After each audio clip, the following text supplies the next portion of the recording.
movie takes place in another time, in another place, with unbelievable visual and special effects. The Matrix is a science fiction film, but it's also an action-adventure film.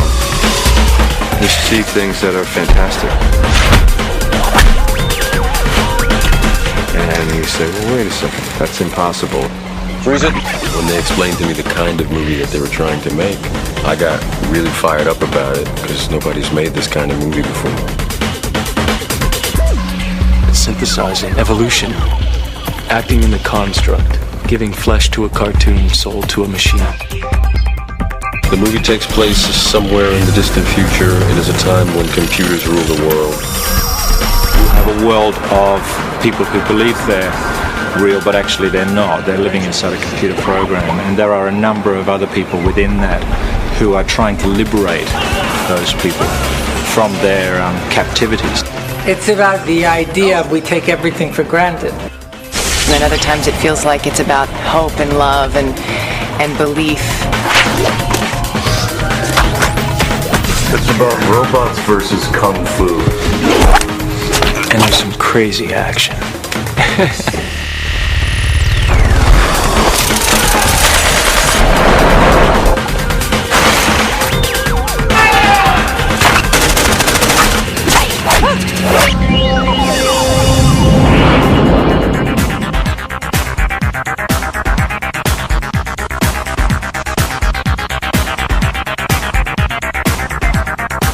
Sydney's a beautiful town. I gotta tell you, I've never seen nothing quite like it. What unemployed actor wouldn't want 5 months in Australia? That's better. Filming on a location in Sydney is actually a pleasure. We're in a great city that's got a lot to offer, and a very professional crew. Well, here we are in Sydney in a beautiful new facility. This stage is literally brand new. We're the first movie in the stage, and we moved in here to build these sets. The paint was wet on the walls. I mean, it literally, do not touch the walls, they're wet.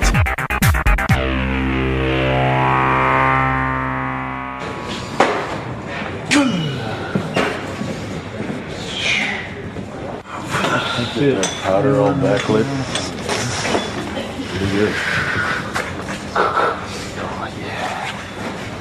Is it okay if I kind of come forward? It's always a difficult thing to ask anybody, where do you get your ideas from? Nobody knows. They just sort of happen.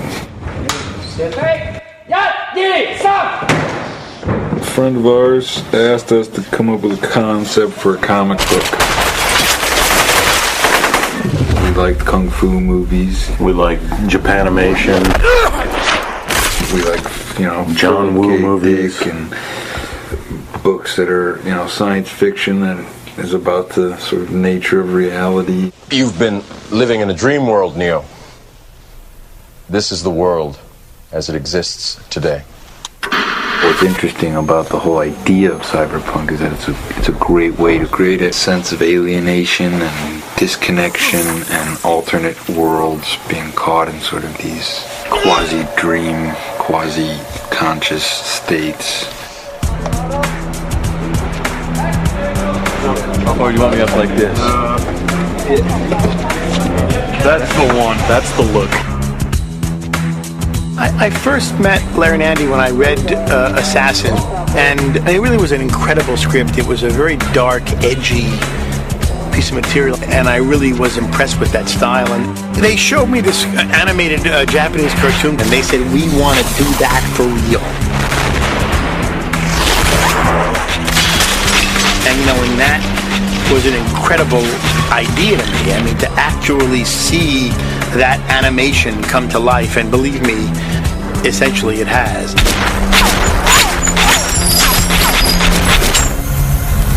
We've had our eye on you for some time now, Mr. Anderson. In one life, you're Thomas A. Anderson, program writer for a respectable software company.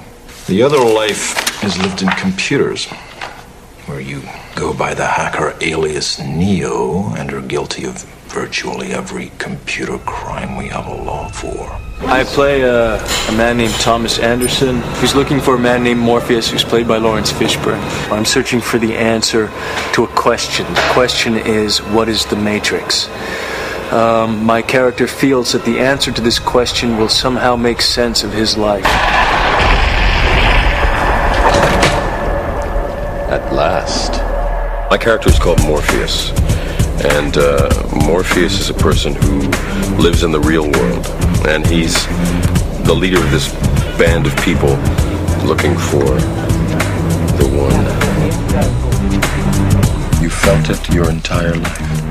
That there's something wrong with the world. You don't know what it is, but it's there, like a splinter in your mind. He is this, like, fevered missionary guy. He's a zealot. We think there is something dangerous about people who believe they have the truth, and they do sort of act blindly. This is your last chance. After this, there is no turning back.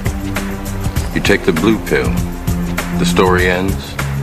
You wake up in your bed and believe whatever you want to believe. You take the red pill.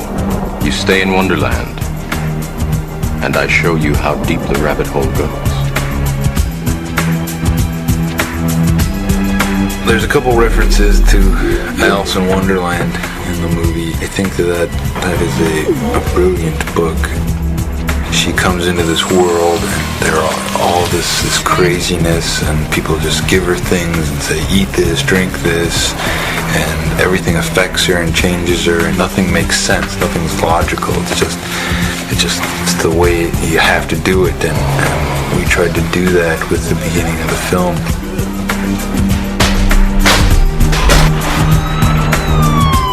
The thing that I love about Trinity is that I'm portraying someone who's really, really strong and who has a real mission and a real purpose. Can you fly that thing?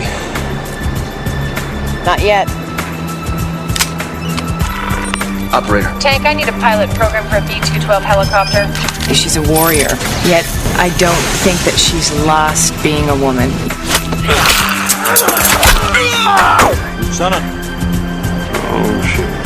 Agent Smith is the law enforcement, and he's a seemingly invincible machine who develops these wonderful human frailties. There was an accident. Goddamn car accident. Cypher was a strong disciple of Morpheus, but now I've had second thoughts. Did he tell you why he did it? Why you're here? Jesus! What a mind job. So you're here to save the world.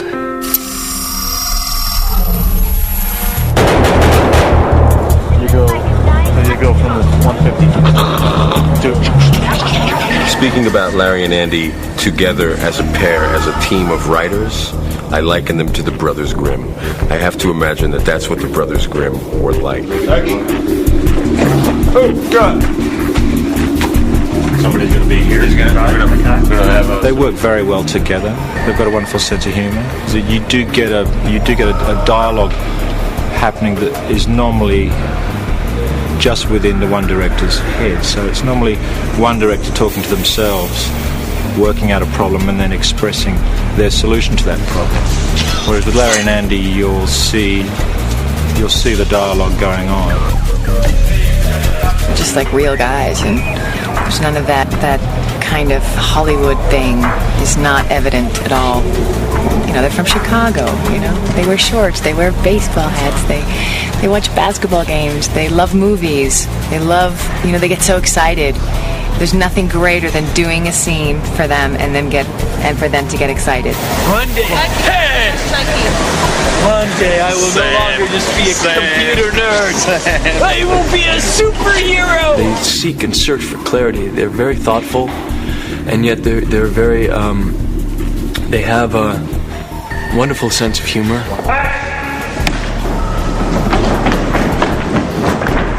It's really, unusual that directors are so sure of what they want. They write the script, they know exactly what they want, they know exactly what angle they want to see it at, what the actor should say, how he should turn, when he takes the breath in his speech. I mean, they know it exactly.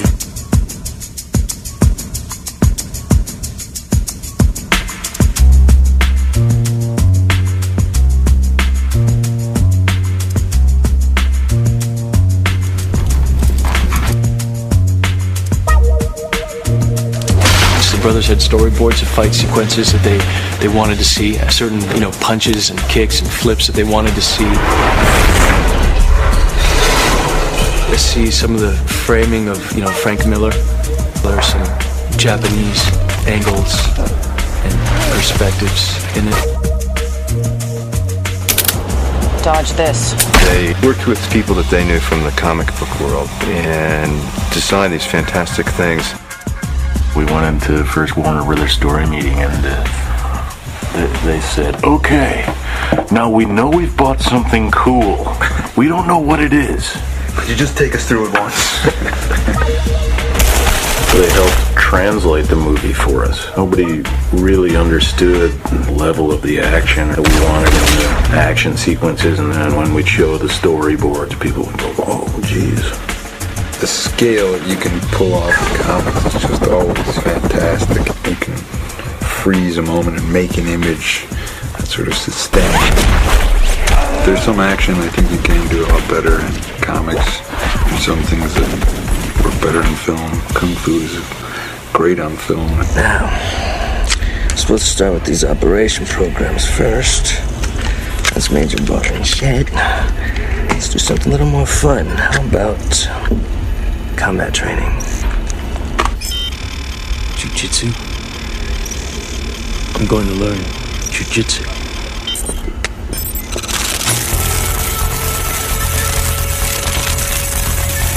And action!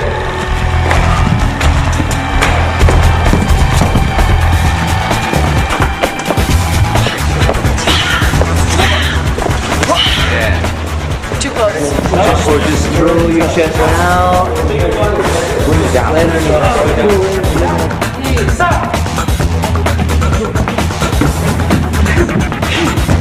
We wanted to do the action differently, and one of the things that we love about Hong Kong action is the way that they shoot fight scenes with long takes and wider angles. But they also do this wire work, which is, it's very fluid, and people, fly around and jump incredibly. It's very balletic, and everybody has a superhuman and supernatural grace. We wanted to bring that kind of wire work to our movie.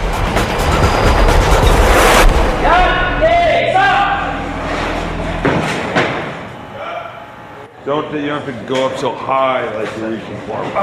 More out. This looks better. Yeah. When I first became involved, Larry and Andy were a little frustrated because their dream was to work with this guy that had done Fist of Legend. And through contacts in Hong Kong, we tracked the guy down, turned out to be Wu Ping.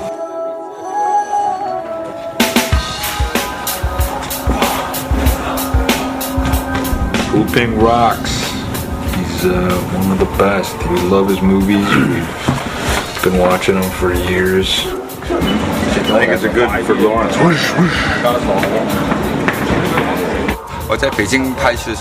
He said, I really don't know how they got my number and about me. All that he knew is he was in Beijing making a movie and got a call from Hong Kong saying that the two brothers were really interested in talking to him. He said, I'm very busy, I don't have the time. And then the call came again. He read the script and he thought that script was a very brilliant script.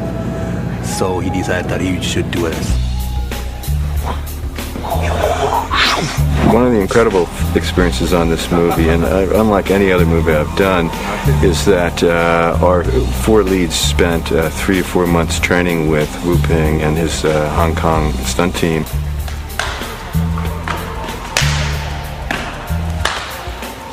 These aren't athletes, they're actors. When you want someone to paint your house, you hire a painter, not an actor who makes believe he's a painter. They really had to learn a fighting style that they never had learned before. It was a tremendous hardship, but it is evident on the film when you see it that that's Laurence and that's Carrie-Anne and that is Keanu in those scenes doing that stuff, and it's astounding. We started training in October of '97. Trained all the way through till March of '98. That was on like an everyday basis. 1, 2, feet. Ready, play. It was a very involving, exhausting process, which I initially thought we were going to be doing kung fu for maybe 4 or 5 weeks, something like that. And it ended up being months and months of training. The interesting thing is in the challenge. And the challenge is how we can make these people look as though they know they are born with the skills. We all sort of have our own person that is sort of our teacher. And my teacher's name is Madai. He really held my hand in the beginning and was very hard on me at the same time. Chu is Keanu's main guy, and Chu doesn't speak any English. Then we have Dion, who oversees all of us, and he speaks better English than the rest of the guys. And he sort of our go-between Wo Ping and us.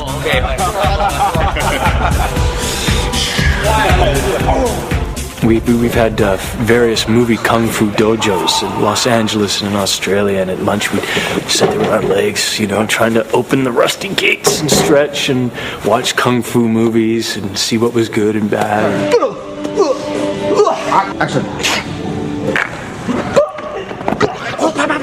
And I really didn't know if I would be able to do what they were asking me to do. I was going every day and getting on the wires and being lifted up just to get the feeling of being lifted up on the wire, and then practicing sort of getting up the wall and then having the wall padded and then going along the padded wall and then them taking the pad off and me being terrified. Like I couldn't do the wire that day, the day they took the pads off the wall, because I was so afraid. He's very inventive and organic the way he works, and you must have your own style, but you also have to have good kung fu. Initially, I think Wu Ping and the Wire team, they took us on and thought we were useless, which we were, hopeless at kung fu. But they slowly realized after a couple of weeks that maybe we were going to be able to get to a level where we'd be halfway decent.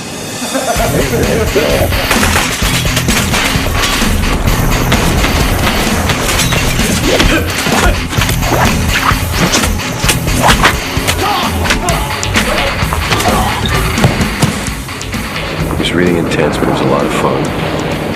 And again, it's the kind of thing that you very rarely get an opportunity to do something like this. I mean, I feel incredibly blessed to have worked with Wu Ping and his team. Okay, so what do you need? Guns. Lots of guns.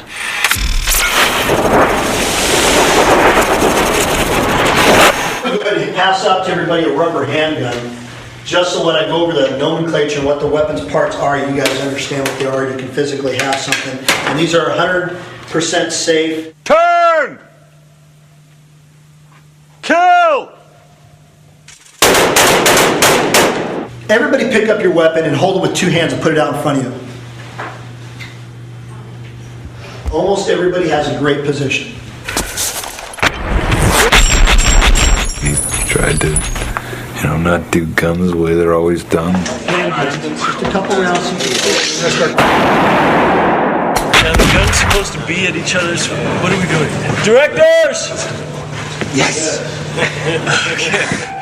I tried to make it kind of funny. Would you please remove any metallic items you're carrying? Keys, loose change?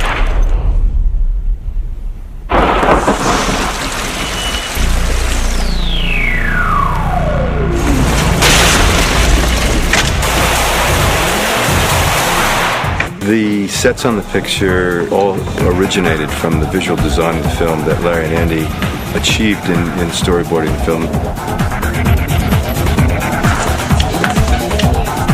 They were executed by and built and designed by Owen Patterson, who's our production designer. This film is sort of full of many, many details. An art department is trying to create an environment which is really just an illusion. This is my ship, the Nebuchadnezzar. This is the main deck. And we're trying to use contemporary technology in a sort of slightly retro fashion, and something that looks a little bit different to your archetype sort of spaceship. we've sort of fallen back a great deal onto, and utilised, as Larry and Andy wanted us to do, a lot of Jeff Darrow's drawings, which were the original conceptual thing. But we're trying to sort of promote that idea of reality that isn't real. You'll look at it and go, oh, it's a real place, but there are these illusions sort of within it.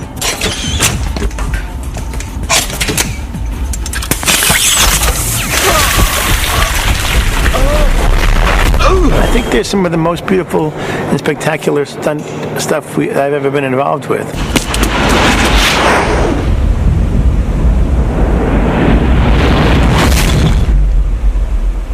Whoa. There's style and visual effects in these action sequences that has not ever been seen before.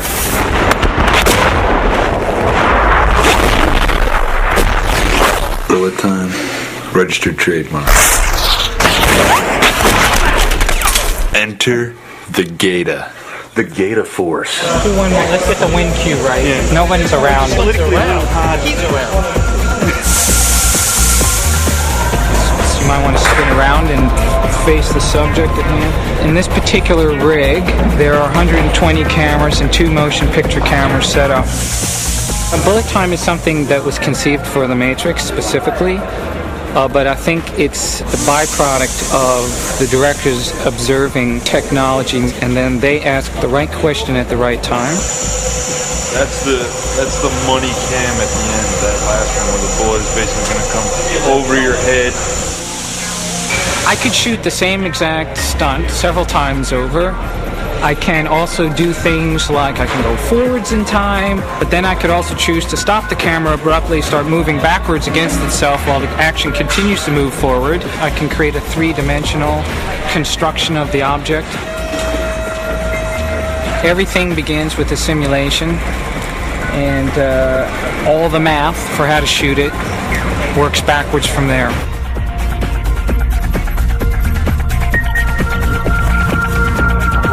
These guys have a lot of specific notions about the worlds that they're creating. And they're pretty over the top in terms of what they want. You're allowed to do things, break the rules that you wouldn't normally do. We're changing speeds left, right, and center. We're going to slow motion to high speed, jump cutting, crossing the line. Everything's going in there.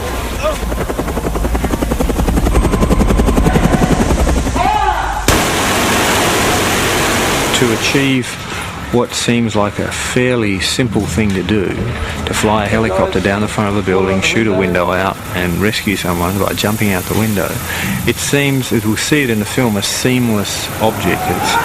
But in fact it's been shot in 2 different buildings, it's been shot on a big set.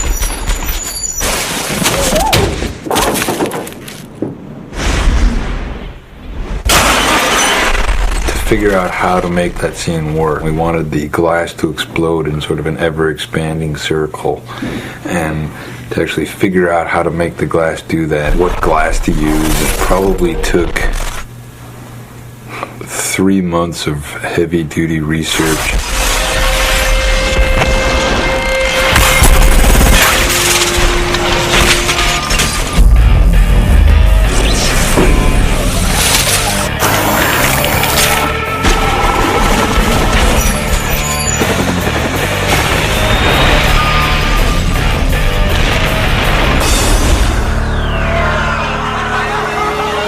I think it's such a rare experience for a group of actors in film, maybe in theater, but in film to have been working together. We'll almost have been working together for a year by the end of this. So it's great kind of melding of heart and soul and spirit and action. Nowhere in nature. And working in a film of this magnitude has been an enormous eye-opener for me. It's kind of chased away a few demons for me, and it's educated me a little bit more. And just working on a film with this sort of budget and on this sort of scale has been a great experience. And I really think that this is the first film of the next century, of the millennia, the year Y2K, or they're calling it. It is monumental. I think it is. It's groundbreaking. I think it's something people have never seen before, and it's going to take people's breath away. And I think that, there are going to be a lot of films that are going to kind of be disciples of this movie. And I think Andy and Larry are going to start a new visual style that, will be very, well known and well remembered.